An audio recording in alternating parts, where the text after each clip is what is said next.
Les marchés avec Bing.fr, la banque de tous les investisseurs. En bourse, actions, dérivés, fonds d'investissement.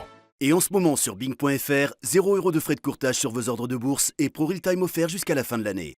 Ouvrez votre compte sur Bing.fr, voir conditions sur le site.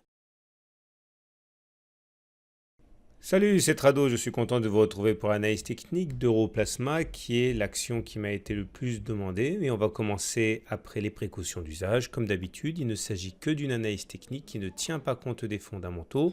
Ce qui suit ne doit pas être pris comme un conseil en investissement. Je ne suis pas conseiller financier. Tout ce que je peux faire, c'est partager ce que moi je ferais sans que pour autant vous puissiez penser qu'il s'agit en tant que tel d'une vidéo suffisante en elle-même pour prendre une décision. Donc voilà la dernière vidéo que j'avais faite, une capture de la dernière vidéo que j'ai faite et j'expliquais que au-dessus de 0,27, eh bien, on pouvait espérer monter assez violemment jusqu'à 0,41. En dessous de 0,16, on allait avoir une accélération de la baisse et entre-temps, eh bien, on allait avoir effectivement des oscillations entre 0,16 et 0,27. Et on avait également une résistance descendante ici en orange que vous pouvez remarquer. Alors avant d'aller plus en détail, on va regarder simplement ce qu'a donné cette précédente analyse technique. Et comme vous pouvez le voir, ça s'est joué au point près, hein, que ce soit la baisse qui s'est arrêtée sur 0,16 ou la hausse qui s'est arrêtée sur la résistance descendante. Hein.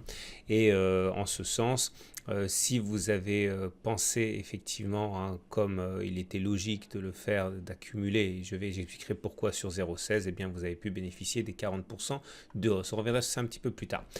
Pour l'instant, remarquez que la tendance n'a pas changé pour le moyen terme, elle est toujours baissière. Alors si vous découvrez l'analyse technique, hein, chacun des bâtons que vous voyez ici, ça s'appelle un chandelier japonais et ça indique pour une semaine donnée, puisqu'ici on est en données hebdomadaires, les plus bas et les plus hauts de la semaine.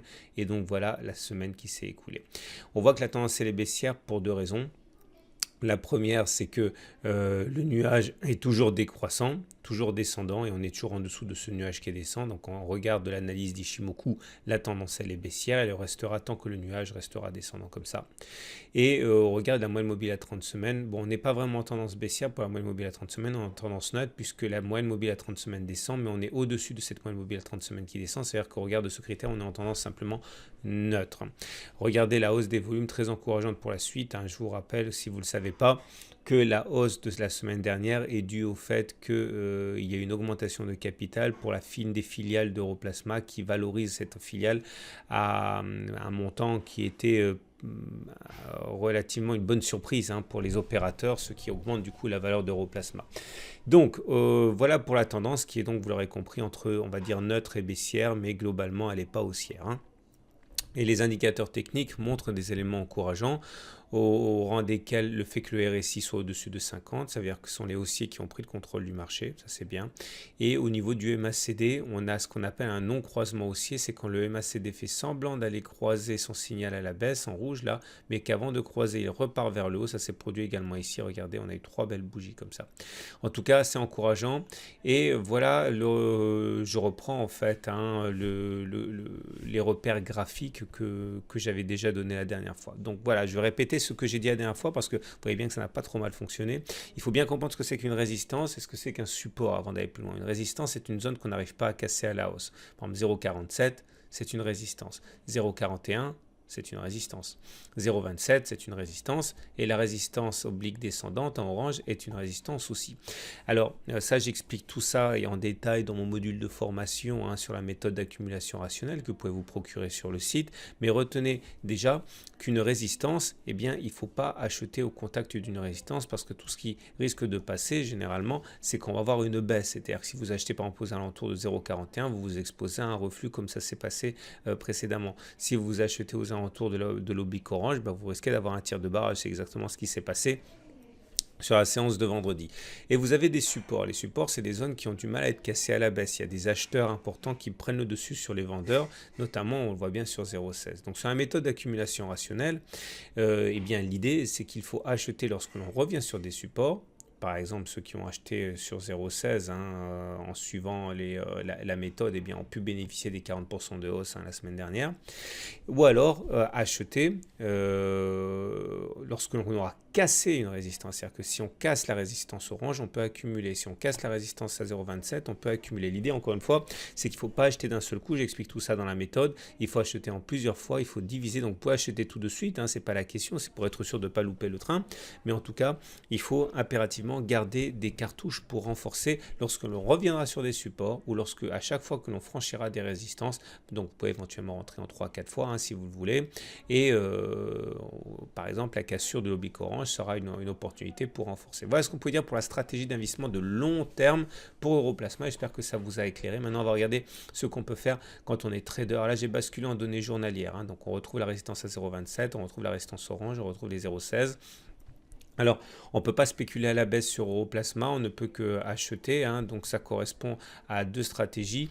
Soit effectivement, vous voyez, pour l'instant, on est capé par cette zone mauve, là, les 0,24 sont très difficiles à passer. On n'a réussi qu'une seule fois, c'était ici. Donc l'idée et la stratégie, c'est qu'au cas où on réussirait à clôturer au-dessus de 0,24, à clôturer en données journalières, c'est-à-dire le soir à 17h30, et bien après on pourrait effectivement viser les 0,27, 12% au-dessus. Une autre stratégie serait d'attendre que les cours éventuellement échouent à passer la résistance orange, reviennent sur les 0,19, et les 0,19 pourraient être l'objet d'une stratégie de rebond puisque c'est une zone de support. Pourquoi ? Parce que ça a été ici, regardez, l'objet d'achat important chaque fois qu'on s'en est rapproché des 0,19 et ça a été cassé sur ces bougies-là. Mais on voit quand même que même après que ça a eu été cassé, les 0,19 ont conservé leur rôle de point pivot comme ça. Donc les 0,19 pourraient être l'objet d'une reprise de la hausse. Donc c'est une autre stratégie d'achat. On aurait pu éventuellement spéculer à la baisse sur certains niveaux, mais sur Europlasma, on ne peut pas puisqu'il n'est pas éligible au SRD. Voilà ce qu'on pouvait dire pour Europlasma.